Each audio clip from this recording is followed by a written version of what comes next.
Mi nombre es Luis Alfonso Guerrero Rodríguez. El tema que voy a exponer es la globalización en el ámbito de la construcción y efectos en México. La globalización es un proceso económico, tecnológico, político, social, empresarial y cultural a escala mundial que consiste en la creciente comunicación e interdependencia entre los distintos países del mundo, uniendo sus mercados, sociedades y culturas a través de una serie de transformaciones sociales, económicas y políticas que le dan un carácter global. La globalización es a menudo identificada como un proceso dinámico producido principalmente por la sociedad y que han abierto sus puertas a la revolución informática, llegando a un nivel considerable de liberalización y democratización en su cultura política, en su ordenamiento jurídico y económico nacional y en las relaciones nacionales e internacionales. Los factores que impulsan su desarrollo son los siguientes: apertura de mercados nacionales, libre comercio, fusiones entre empresas multinacionales, eliminación de empresas públicas referente a las privatizaciones, desregulación financiera internacional a favor del libre comercio, específicamente los tratados de libre comercio. Como beneficios potenciales, se tiene una mayor eficiencia del mercado que aumenta su competencia disminuyendo el mismo. Mejoras en la comunicación y cooperación internacional que puede llevar a un mejor aprovechamiento y explotación de los recursos. Impulso del desarrollo científico técnico al ser lucrativo. Mayor capacidad de maniobra frente a las fluctuaciones de las economías nacionales. Eliminación de las barreras de entrada del mercado laboral, financiero, de bienes y servicios. Y se tienen riesgos como la irresponsabilidad de empresas multinacionales, el aumento de desequilibrios económicos, sociales y territoriales, el descuido sobre los índices de desarrollo humano, aumento de la pobreza, pérdidas de factores por lo que no se adapten a la competencia.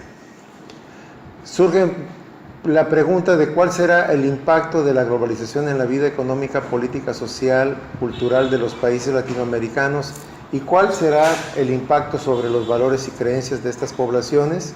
Es probable que las sociedades menos desarrolladas serán las menos preparadas para enfrentar todos los cambios bruscos e imprevisibles que compromete la globalización con seguridad. ¿De qué se está hablando cuando se menciona el término globalización? Dice Juan Carlos Tedesco: al estar basada fundamentalmente en la lógica económica y en la expansión del mercado, la globalización rompe los compromisos locales y las formas habituales de solidaridad, de cohesión con nuestros semejantes. Las élites que actúan a nivel global tienden a comportarse sin compromiso con los destinos de las personas afectadas por las consecuencias de la globalización. La globalización es un fenómeno reciente que marcará profundamente el futuro económico del mundo y que afectará a los países en desarrollo de una manera decisiva. Muchos autores y pensadores sobre el destino de la civilización han venido repitiendo incesablemente que el mundo se está acercando cada vez más, que las comunicaciones van a tener un gran impacto en los patrones de vida de los países, que el acceso a la información va a determinar el desarrollo de las naciones, que el mundo se ha transformado en una aldea global y que el conocimiento será el mayor recurso de las naciones. El propósito económico que inspiró la globalización, sin lugar a duda, es el de crecimiento económico de la clase empresarial, pero no hay evidencia de que la cuestión de desarrollo del ser humano tiene parte importante en el movimiento ahora precipitadamente a flote en todas partes del mundo. Como tal, la globalización puede ser una buena estrategia para la acumulación de riquezas, pero esas riquezas son ante todo para unos pocos y no integran ninguna política proyectada para el desarrollo integral de la comunidad o de la población. Dispositivos de la globalización: la construcción de grandes proyectos en la Ciudad de México. Entendida como una eliminación de barreras ideológicas y geográficas que propicia el intercambio no solo de bienes y servicios, sino también de ideas, personas, información y capital, la globalización ha desalentado desde el fin de la Segunda Guerra Mundial nuevos conflictos a gran escala, además que ha contribuido al aumento del PIB per cápita global y a la reducción de la pobreza. Timothy Heyman, presidente del Franklin Templeton Servicios de Asesoría en México, atribuye este proceso a la tecnología. Esta propicia el crecimiento económico en las últimas décadas de los dispositivos inteligentes, y las telecomunicaciones han derrumbado grandes barreras geográficas. El avance de estas tecnologías contribuyó a la caída de regímenes comunistas y socialistas, socavando el proteccionismo y abriendo economías. Como beneficiario de la globalización, México cuenta con 12 tratados de libre comercio que abarcan 49 países. Los más importantes son el Tratado de Libre Comercio de América del Norte y el Tratado de Libre Comercio México-Unión Europea. La cercanía con Estados Unidos, los bajos costos de producción y la infraestructura nos han hecho líderes en la producción automotriz, electrónica y otras manufacturas. Opciones y contradicciones.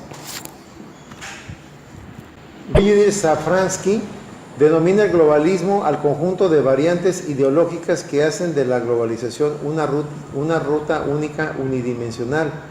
Destaca, por supuesto, el neoliberalismo, que usa la globalización como argumento para deshacerse de las obligaciones sociales del capital y para afirmar que en la competencia por estos puestos de trabajo, por la atracción de inversiones, los estados deben de hacer a un lado los aspectos ecológicos, sociales, sindicales, sociales e impositivos para favorecer el movimiento sin trabas del capital. Amartya Sen menciona que la globalización no es una maldición, sino un proceso que a lo largo de miles de años ha contribuido al progreso del mundo a través de viajes, comercios, migraciones, mutuas influencias culturales y diseminación del saber. La ciencia y la tecnología, sin embargo, alerta sobre las distribuciones desigual de las pérdidas y ganancias económicas producidas por este proceso. Anthony Giddens reconoce que la globalización no ha sido equitativa porque ha ampliado las desigualdades mundiales y ha empeorado la suerte de los marginados, y porque el mundo de ganadores y perdedores ha creado, los países del sur han sido víctimas. No obstante, considera que el orden mundial emergente puede ser modificado a través de instituciones al reconocer las que tenemos o crear otras nuevas. En el Centro de Estudios Globales y de Alternativas para el Desarrollo de México, CEGADEMEX, creado en enero del 2005 y encabezado por Rolando Cordera, tiene como objetivos claros: 1. Analizar y documentar el debate sobre el proceso de la globalización. 2. Estudiar diversas experiencias y trayectorias de inserción en este marco. 3. Evaluar los resultados y examinar las políticas de integración económica y cambio estructural en Iberoamérica. Esto significa que el Centro de Estudios Globales fue pensado para favorecer alternativas que contribuyan a evitar asumir dogmáticamente una ruta única y permitan concebir la inserción de nuestros países en la economía global como un proceso multidimensional que puede ser acotado y orientado por las instituciones del Estado.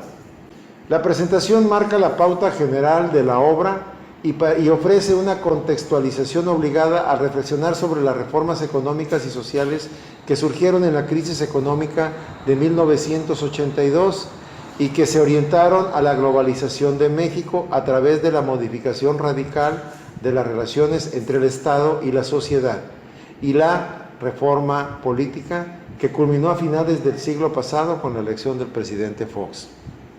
Se enfatiza que las reformas han tenido un claro enfoque neoliberal y se han producido en el marco del Consenso de Washington, pero no ha sido exitosa para dar lugar a una nueva economía política que permita dar sentido a los cambios realizados. El impacto territorial de la globalización se ha traducido de grandes proyectos urbanos que han servido como puntos de contacto en el interior de las ciudades ligadas a los circuitos de capital. Mediante una aproximación gramsciana, desarrollamos para el análisis el concepto de dispositivo de globalización como el espacio urbano y articulador del capital global. Dichos dispositivos funcionan a una velocidad distinta del resto de la ciudad circundante y se revelan como un instrumento de poder económico vertical en medio de una horizontalidad distante, empobrecida y ajena a los lujos globales. En México y en la mayor parte de los países de América Latina, los grandes proyectos urbanos se convirtieron en instrumentos claves de planificación urbana justo después de la segunda generación de las reformas estructurales impuestas por el Fondo Monetario Internacional a fines de la década de los 80. Este tipo de proyectos atrajo el interés de inversionistas y desarrolladores inmobiliarios, toda vez que las grandes operaciones urbanísticas garantizaban la rápida valoración del suelo para obras de infraestructura mayores y la progresiva privatización de la gestión urbana. En esta línea, de acuerdo con Harvey, a finales de la década de los 80, la administración urbana pasó de tener un enfoque gerencial a otro empresarial, asumiendo los valores corporativos de competitividad, mercadeo y eficacia. Neoliberalismo y hegemonía en la Ciudad de México. De acuerdo con Gramsci, los gobiernos democráticos actúan con cierto grado de consentimiento de la gente que gobiernan, lo cual implica un continuo reposicionamiento entre gobernante y gobernados. A principios de los años 80, México sufrió distintas crisis que lo llevaron a una reconfiguración de dicha relación en detrimento de las conquistas sociales. Primero, se produjo una crisis de tipo económico y financiero que derivó en la devaluación del peso en 500% para finales de dicha década. Después surgieron los esquemas de ajuste estructural dictados por el Fondo Monetario Internacional y finalmente el terremoto que devastó la ciudad central de la capital a mediados de dicha década. De manera concurrente, se firmó el Tratado de Libre Comercio de América del Norte y comenzó un proceso acelerado y desregulación de los mercados financieros. El consentimiento de la población estuvo ligado en un principio al ideal de competitividad global, internacionalización y finalmente a la tan anhelada entrada al primer mundo. Uno de los proyectos más importantes desde el punto de vista de la globalización en México fue el proyecto del Centro Comercial Santa Fe. El desarrollo se interrumpió hacia 1994 a raíz de la crisis financiera que azotó el país y reanudó a principios del 2000. El plan se apoyó ideológicamente en un supuesto rescate ecológico de la zona, que al final nunca se llegó a implementar. En el documento ejecutivo se planteaban como objetivos preservar y mejorar las áreas naturales en barrancas, reforestar las zonas con deterioro ecológico, sanear las cuencas hidrológicas, garantizar la recarga de los mantos acuíferos y recuperar a mediano plazo las áreas destinadas al basurero y relleno sanitario. En el caso de Santa Fe, en un inicio se argumentaba que la zona había sido sobreexplotada con la extracción de arena y grava como insumos básicos para la construcción, a partir de lo cual se establecía en el mismo plan del destino de una cuarta parte del predio, equivalente a 215 hectáreas. En un origen, el gobierno del DF adquirió los terrenos a un precio de suelo agrícola para venderlos después a los desarrolladores a un precio alzado del suelo urbano. Otro de los aspectos importantes en la globalización es lo referente a la construcción de puertos. Los puertos hubs se presentan como el nuevo paradigma de desarrollo del transporte y el comercio marítimo internacional en la globalización. Prácticamente todos los países latinoamericanos anuncian megaproyectos para el desarrollo de puertos hubs en litorales, generando grandes expectativas de desarrollo regional con un débil sustento tanto teórico como empírico. Busca contribuir a la caracterización del modelo de puertos hubs en países periféricos dentro de la economía mundo capitalista, aludiendo en especial al caso mexicano, Se trata de aportar elementos de análisis para reconocer a grandes rasgos las posibilidades del desarrollo de hubs en los litorales mexicanos desde la perspectiva de los estudios regionales y la geografía del transporte. En los albores del siglo XXI, los puertos hubs se presentaban como el nuevo paradigma de desarrollo del transporte y del comercio marítimo internacional en la llamada fase de globalización del sistema mundo capitalista, dadas sus posibilidades de operar como centros operadores, procesadores y distribuidores de grandes volúmenes de mercancías movilizadas en contenedores. Los hubs permiten, como antes, la interacción del proceso productivo entre múltiples regiones y países y continentes independientemente de su lejanía o dispersión. En particular, los elementos del análisis y el enfoque propuesto se aplicarán al caso mexicano sin omitir algunas referencias a casos de otros países de Latinoamérica. Para centrar y acotar el alcance de la temática propuesta, se plantean preguntas de investigación que orientarán esta primera aproximación del fenómeno.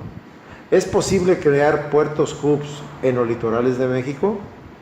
¿Cuáles son sus posibilidades dentro de la formación de una red global de transporte multimodal? ¿Cuáles son las condiciones espaciales de su desarrollo? A grandes rasgos, la propuesta conceptual de la red global de puertos y transportes multimodal que se expone en su estructura en 3 niveles. El primero está constituido por los hubs globales, es decir, por los grandes puertos de contenedores del mundo que operan como centros logísticos de concentración, aprovechamiento y distribución de flujos de mercancías e información a nivel multicontinental. En estos hubs, ubicados básicamente en el hemisferio norte, arriban gigantescos buques portacontenedores que vinculan a través de densos corredores de transporte multimodal a los principales bloques económicos del planeta, como China, Singapur, Hong Kong, que son de los hubs globales más grandes del mundo. En el segundo nivel se localizan los hubs regionales que tienen también un papel de concentración y distribución de flujos, pero en escala menor, pues vinculan a áreas subcontinentales con los principales bloques económicos.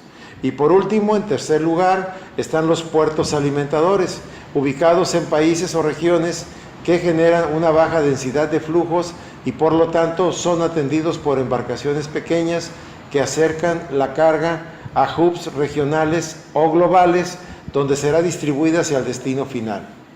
Finalmente, cabría señalar que en la construcción de esta red global hay una gran cantidad de puertos junto con los territorios en los que están enclavados que pertenecen tener grandes dificultades para articularse a tal sistema y por ello presentan una situación de declinación o estancamiento en flujos de carga.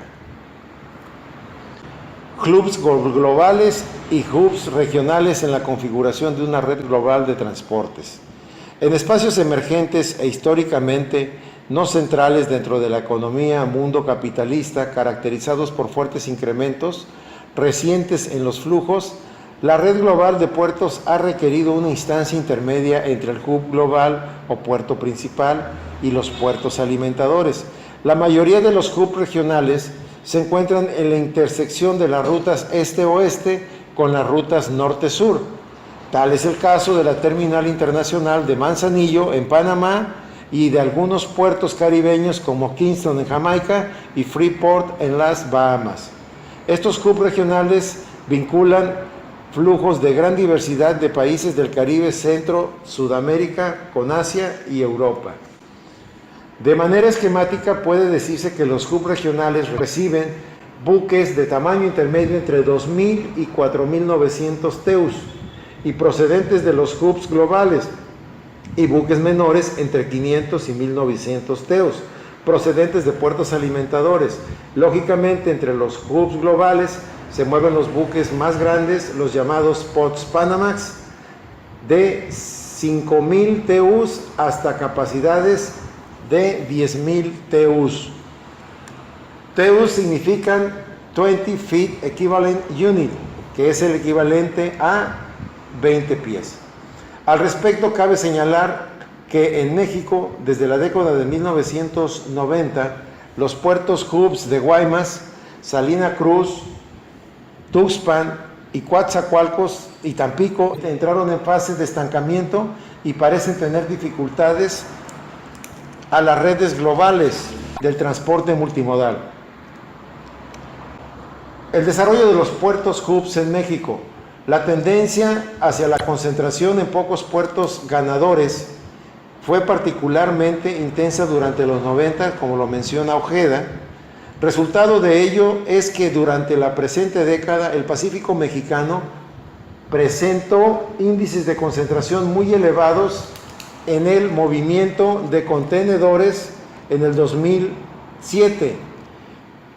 Solo en el puerto atrajo 77% de la carga contenerizada del litoral. Se trata del puerto de Manzanillo, ubicado en las costas de Colima. En este contexto, Guaymas deja de mover contenedores en los años 90.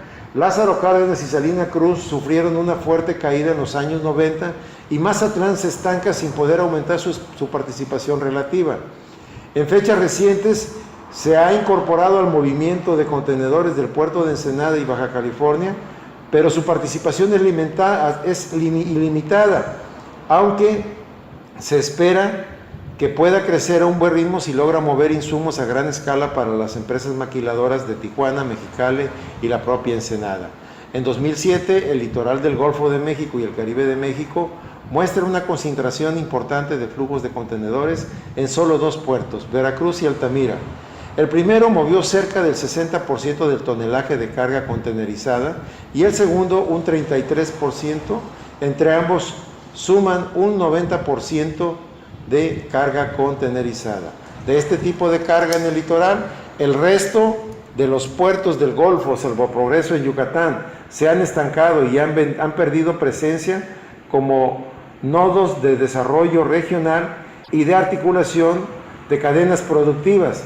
En efecto, Tuxpan, Coatzacoalcos prácticamente desaparecieron del movimiento de contenedores y sus flujos fueron absorbidos por Veracruz, y a su vez Tampico ha perdido participación a favor de Altamira. Potencialidad de puertos hubs en México. A la luz de un enfoque sistémico, hoy en día la mayor parte de los puertos mexicanos con servicios de líneas regulares de contenedores tienen escasas posibilidades de convertirse en puertos hubs. El litoral del Pacífico, los puertos Guaymas, Topolobampo, Mazatlán y Salina Cruz, así como en el litoral del Golfo de México, los puertos de Tampico, Tuxpan, Coatzacoalcos, Puerto Progreso y Puerto Morelos, muestran un hinterland muy limitado, confinado a las zonas cercanas a los respectivos puertos. Aquí la cercanía física al puerto tiene un papel preponderante y las posibilidades de concentrar carga traída de otras regiones del país son escasas, dada la ausencia de servicios multimodales. Por el contrario, un grupo selecto de grupos tiende a concentrar mayores volúmenes de carga y aspira a alcanzar las características propias de los hubs. En este grupo destacan Manzanillo, Lázaro Cárdenas en el Pacífico y Veracruz y Altamira en el Golfo de México. El cuarteto de los puertos mencionados obtiene la carga de un hinterland ampliado, compuesto por diversos estados en los cuales la cercanía física no es tan relevante.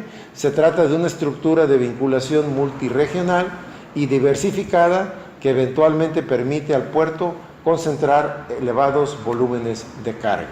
Otro de los proyectos más importantes dentro de la globalización es la construcción del nuevo aeropuerto en la Ciudad de México. El nuevo aeropuerto internacional de la Ciudad de México se ubicará en la región oriente del Estado de México, en específico en los municipios de Texcoco y Atenco, y tendrá una colindancia con Ecatepec, Chimalhuacán y Nezahualcóyotl, con lo cual se establecerán condiciones para crear nueva región con el pasado que no existía. Pasaron más de 15 años del inicio del proyecto del nuevo aeropuerto en la región y en el 2017 es una realidad con el inicio de la construcción del megaproyecto urbano más importante del país, tanto por su monto económico como por su extensión, ya que supera al actual en más de 6 veces su tamaño territorial, ahora construido en una zona de reserva federal, en una entidad diferente, en donde se encuentra el actual aeropuerto, Ahora se ubicará en el Estado de México y en específico en su región. El proyecto se ubica en el Estado de México, en los municipios de Texcoco y Atenco. Será construido en un terreno de 4.431 hectáreas, ubicadas al noreste de la Ciudad de México y aproximadamente a 14 kilómetros de este aeropuerto internacional de la Ciudad de México existente.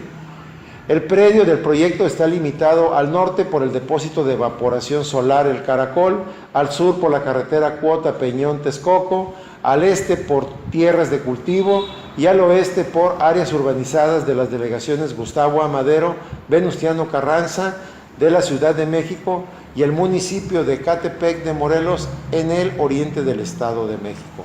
Cuando esté totalmente terminado, el nuevo aeropuerto de la Ciudad de México tendrá una capacidad para transportar a 100 millones de pasajeros al año, con lo que superaría el movimiento de viajeros que atiende actualmente el Aeropuerto Internacional de Atlanta, el más ocupado del mundo.